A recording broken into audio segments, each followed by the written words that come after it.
যে স্বামী কথায় কথায় তালাকের কথা বলে তার সাথে কি সংসার করা জায়েজ? যে স্বামী কথায় কথায় তালাকের কথা বলে তিনি একজন মানসিক রোগী। তিনি কি মানসিক রোগী? এই রকম স্বামীকে দ্রুত ডাক্তার দেখানো দরকার। এটা একটা ভয়ঙ্কর মানসিক রোগ। তালাক আল্লাহ সুবহানাহু ওয়া তাআলা বৈধ করেছেন, কিন্তু সবচেয়ে নিকৃষ্ট বৈধ কাজ আবগাদুল মুবাহাত। আত-তালাক আবগাদুল মুবাহাত, সবচেয়ে নিকৃষ্ট হালাল কাজটা হলো তালাক। এবং তালাক কখন? আল্লাহ তাআলা বলেছেন, যদি তোমরা তাদের মধ্যে ফাইন খিফতুম, যদি তোমরা ভয় করো নুশুজাহুন্না ফাইজুহুন্না ওয়াহজুরুহুন্না ফিল মাদাজি'i ওয়াদরিবুহুন্না।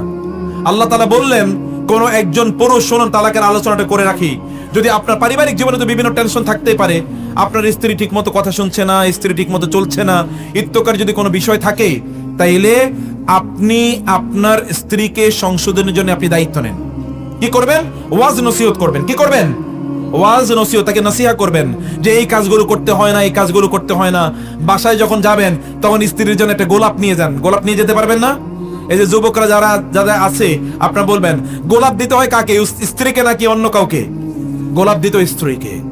স্ত্রীর জন্য গোলাপের একটা ফুল নিয়ে যাবেন, একটা গোলাপ ফুল নিয়ে যাবেন, অথবা একটা রজনীগন্ধা নিয়ে যাবেন, অথবা একটা চকলেট নিয়ে যান, একটা বই নিয়ে যান, কিছু একটা ছোট্ট একটা চিরকুট এরকম লেখেন আই লাভ ইউ, লেখে তার বালিশের নিচে লিখে রাখেন। দেখেন না ভালোবাসা কাকে বলে।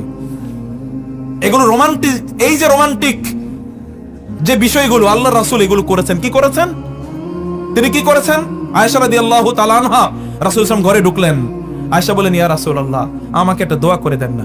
রাসূল সাল্লাল্লাহু আলাইহি ওয়াসাল্লাম আয়েশাকে দোয়া করে দিলেন, আল্লাহুম্মা গফির লাহা মা তাকাদ্দাম মিন যামবিহা ওয়া মা তাআখার ওয়া মা আসরাত ওয়া মা আ'লানাত। হে আল্লাহ, আয়েশার আগের পরের গোপন প্রকাশ্য সব গুনাহ মাফ করে দাও। রাসূল দোয়া করছেন স্ত্রীর জন্য। আয়েশা দোয়াটা শোনার পরে কি করলেন? রাসূলের বুকে মাথাটা গুজে দিলেন। রাসূলের ভালোবাসায়, রাসূল আমার জন্য এরকম দোয়া করেছেন। দোয়া কি ভালোবাসা কাকে বলে দেখেন। ভালোবাসা কাকে বলে? রাসূলুল্লাহ সাল্লাল্লাহু আলাইহি ওয়াসাল্লাম আয়েশা রাদিয়াল্লাহু তাআলা নিয়ে তিনি কি করেছেন? গল্প করেছেন। 11 জন নারীর লম্বা গল্প তিনি শুনেছেন। বিখ্যাত হাদিস এটি। রাসূলুল্লাহ সাল্লাল্লাহু আলাইহি ওয়াসাল্লাম তাকে নিয়ে দৌড় পর্যন্ত খেলেছেন, দৌড় খেলেছেন। তার সকল স্ত্রীদের সাথে তিনি গল্প করেছেন। এগুলো করবেন।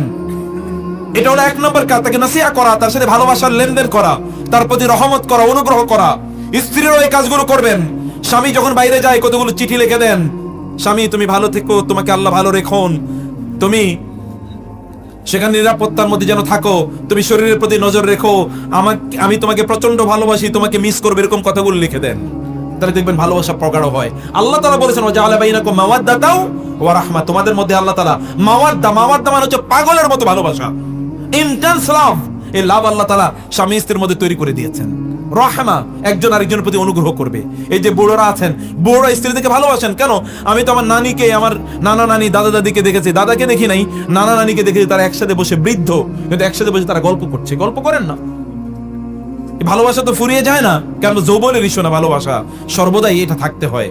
2 নম্বর হলো, যদি তাদের মধ্যে যদি কোনো ত্রুটি দেখেন তাহলে এটা করবেন। 2 নম্বর হচ্ছে কি, তারপরে তাদেরকে ওয়াহজুরুহুন্না ফিল মাদাজি'i, যদি দেখেন তারা সোজা না হয়, ঠিক না হয়, তাহলে বলবেন যে ঠিক আছে, আমি তোমার সাথে আগামী 3 রাত থাকবো না, 5 রাত থাকবো না, 7 রাত থাকবো না, আমি তোমার সাথে থাকতেছি না, যতক্ষণ না তুমি তোমার নিজকে রেকটিফাই করো, কারেক্ট করো। এবং 3 নম্বর হচ্ছে তারপরে তাকে শাসন করা। শাসন করার বৈধতা আল্লাহ এবং আল্লাহ রাসূল আপনাকে দিয়ে দিয়েছেন। যদি তাতেও কাজ না হয়, তাহলে তার পরিবারের সদস্যকে, তার বাবাকে ডাকেন, তার বড় ভাইকে ডাকেন, তার মামাকে ডাকেন, তার চাচাকে ডাকেন, দায়িত্বশীল। ফাবাহাসু হাকামান মিন আহলি ওয়া হাকামান মিন আহলিয়া, দায়িত্বশীল একজনকে ডাকেন, ডেকে বলেন আপনাদের মেয়ের এই প্রবলেম একটু শুনুন, একটু সমাধান করার চেষ্টা করুন। এইটাও যদি কাজে না লাগে, তাইলে সর্বশেষ লাস্ট রিজোর্ট হিসেবে আপনি বলতে পারেন, তুমি যদি সংশোধন না হয় তাহলে তোমাকে আমি 1 তালাক দিলাম। এবং 1 তালাকের পরে কয় মাস পরে? 1 মাস, 1 ইদ্দত পর্যন্ত তিনি অপেক্ষা করবেন। অপেক্ষা করার পর এরপরে যদি তিনি সংশোধন হয়ে যান, সংশোধন হয়ে যাওয়ারই সম্ভাবনা, কারণ একসাথেই তো আছেন, প্রতি মুহূর্তে দেখা সাক্ষাৎ হচ্ছে। স্বামী স্ত্রী একজন আরেকজনকে ছাড়া এতক্ষণ থাকতে পারে না। দেখা সাক্ষাৎ হচ্ছে, কথাবার্তা হয়তো বা ঠারে ঠুরে বলতেছে আর কি, আকার ইঙ্গিতে। খাবার দেয়া আছে, খায়ানেক। এই তো জামা ঠিক করা আছে, জামা যেন পড়িয়া নেয়, এই তোর বাপারে বলিস, সবকিছু রেডি করা আছে। এরকম হয়তো 1-2 দিন বলবে, কিন্তু 3 দিন, তৃতীয় দিন, চতুর্থ দিন দেখবেন সব এভরিথিং ইজ ওকে নাও, সবকিছু সোজা হয়ে গেছে, ঠিক হয়ে গেছে। 1 মাসে যদি ঠিক না হয় তাহলে বোঝা যাবে ঠিক হওয়ার মতো না, আরেকটা তালাক দেওয়া যাবে, আরো 1 মাস অপেক্ষা, এর মধ্যে ঠিক হয়ে যাবে ইনশাআল্লাহ। যদি এরপরও ঠিক না হয় তাহলে আরো 1 মাস থেকে তারপরে কি আরেকটা তালাক দেবে। 3 মাসে 3টা তালাক দেয়া লাগে, এটি হচ্ছে সুন্নতি তালাক। বুঝতে পেরেছেন? আর বাকি যত বেদাত তালাক আছে এগুলো সব বেদাতি তালাক, এটা হলো সুন্নতি তালাক। এভাবে আপনি তালাক প্রদান করবেন যদি হয়। এখন কথায় কথায় একদল পুরুষ আছে তাদের ব্যক্তিত্বই নাই, কথায় কথায় দুর্বল নারী পাইছে, কথায় কথায় বলেছে তালাক। এটা একটা মানসিক রোগ। এই জাতীয় ব্যক্তিদেরকে মানসিক চিকিৎসা করানো দরকার তাদেরকে। শুকরের তেল ব্যবহার করা মুসলমানের জন্য জায়েজ আছে কিনা, অথবা ওই তেল ব্যবহার অবস্থায় নামাজ পড়া জায়েজ আছে কিনা? শুকরের এমন কোন জিনিস নাই যেটা মুসলমানের জন্য জায়েজ। শুকরের সবকিছু মুসলমানের জন্য হারাম। শুকরের সবকিছু কি মুসলমানের জন্য হারাম। রাসূলুল্লাহ সাল্লাল্লাহু আলাইহি ওয়াসাল্লাম বলেছেন, আল্লাহ তাআলা তোমাদের সকল রোগের ঔষধ তৈরি করে দিয়েছেন, কিন্তু হারামের মধ্যে তোমাদের কোনো কি নাই, ঔষধ নাই।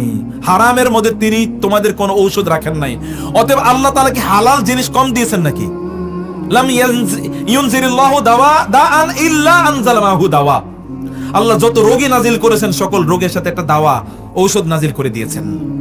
অতএব তাদাওয়া ওয়ালা তাদাওয়াউল হারাম, হাদিসে এসেছে তোমরা চিকিৎসা করো কিন্তু হারাম জিনিস দিয়ে চিকিৎসা করো না। অতএব শুকরের কোন ধরনের জিনিস দিয়ে চিকিৎসা করা যাবে না, এটা হারাম। ব্রাজিল আর্জেন্টিনা দল সাপোর্ট করা যাবে কিনা? ব্রাজিল এবং আর্জেন্টিনার দলের লোকেরা যদি তারা আল্লাহওয়ালা হয়, দিনদার হয়, তাহলে সাপোর্ট করবেন। আর যদি আল্লাহওয়ালা দিনদার না হয় তাহলে তাকে সাপোর্ট করা জায়েজ আছে? জায়েজ নাই। কারণ হচ্ছে আপনি যাকে সাপোর্ট করেন তার মানে আপনি তাকে কি করছেন? ভালোবাসছেন। আপনি তাকে সাপোর্ট করছেন মানে আপনি তার প্রতি ঝুঁকে গেলেন। আপনি বলবেন না আমি তাকে ভালোবাসি না, ভালো না বাসেন, আপনি সাপোর্ট করেন কেমনে? আপনি তো ভালোবাসার কারণে আপনি সাপোর্ট করছেন। আপনি অস্বীকার করতে পারেন ভালোবাসার শব্দই অর্থ আপনি বুঝেন নাই। আপনি তো সাপোর্ট করছেন ভালোবাসার কারণে, আপনাকে খুব পছন্দ। পছন্দ আর ভালোবাসার মধ্যে পার্থক্য কি?